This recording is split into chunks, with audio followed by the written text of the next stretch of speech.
I'm very conscious that the word innovation means different things to different people.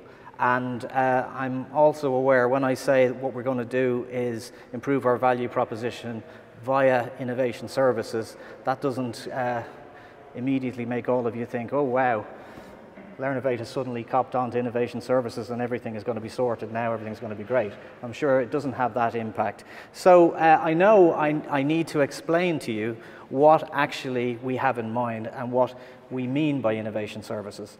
And to start explaining that, I thought I'd take a slightly different route to normal and tell you a little story. The story is of the Very Cranky Bear, as you can see up there. And this is actually the book in question. As you can see, it's a lovely children board book, okay? And the idea of joining up innovation services, what's in this book, actually came from my colleague Deirdre Green, who on hearing a lot of the plans that were being mooted in Learnovate said, you know, you really need to read this book because this kind of captures a lot of what you seem to be saying. And I think it does, okay?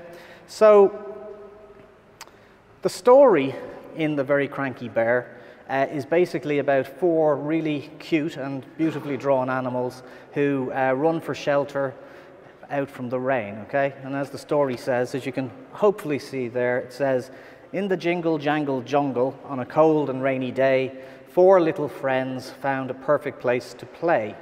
Moose had marvelous antlers and lion a golden mane. Zebra had fantastic stripes and sheep, well, sheep was plain. Now I'm going out on a bit of a limb here to do it this way, but hopefully you think it's charming enough and it will get to the point. Now, and also what I would say is if you're you know, good at allegorical readings of texts, which I hope you are, this is probably the point in which you can speculate as to what the animals represent, okay? But equally, I don't think you'd be going far wrong if you think that the animals might represent different types of, say, consultants or experts, okay? So keep that in mind as we go through. So the perfect place to play, of course, in the story is a cave, which you can see here. But the problem with the cave in the story is that as the animals soon find out, is that it's got a big bear in it, and it's a very cranky bear at that. And as the book says, the bear gnashed his teeth and stomped his foot and chased them out the door. So in the jingle jangle jungle on a cold and rainy day, the 4 friends had nowhere to play. So, out in the rain again, they think, what can they do so that the bear will let them back into the warm cave? That's the challenge, that's the problem that they have.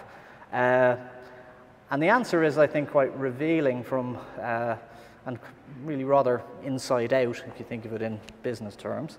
The zebra, very proud of her stripes, jumps to the conclusion that what the bear really needs is his own set of stripes. She says, if I did not have stripes, she said, I'd be cranky too. We should give the bear some stripes. That's what we should do. And then the moose says, oh no, what the bear would really like is a set of antlers. My antlers always cheer me up. Let's give the bear a pair. But the lion says, no, no, no. What the bear really wants is to have a mane of golden hair. Okay? So all 3 of these animals, stroke consultants, reckon that have, you know, a set of assumptions about what will please the bear. So what do you think they do? Well, the book continues. Zebra fetched a tin of mud and lion some grass of gold. Moose got 2 big branches and sheep, well, sheep got cold. So by now, I'm hoping you can probably see that this is a pretty non-customer centric approach to dealing with the situation. And what ends up happening isn't actually that pretty, as you're about to see. Next page. So that's what happens. The zebra, moose, and lion try to make the bear look like themselves. And as you can see, he looks a bit ridiculous, doesn't he? And to the surprise of the 3 animal stroke consultants, what they think looks cool doesn't make the bear happy. Rather, the bear looks even crankier, doesn't he? He doesn't look like a very happy fellow there. So he doesn't want what the consultants want to give him. They have all these cool solutions that impress themselves, but they're not solving his problem. I suppose that's the point. So what is his problem? Well, it becomes clear fairly soon. He roars the answer at Sheep. He says, all I want is a quiet place to sleep.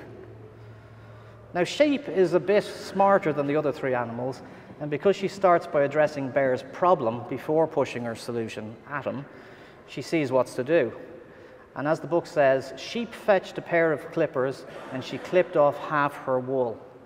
She stuffed it in a cotton bag until the bag was full.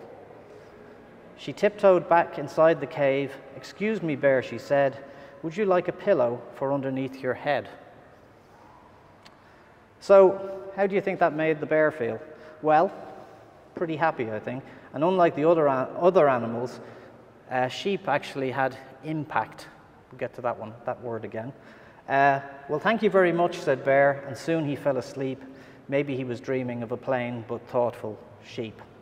So that's basically the story, and as I say, I think it's a nice little thing to take away. So if you forget everything else I say, remember about the cranky bear, because it gets to the heart of the point I want to make.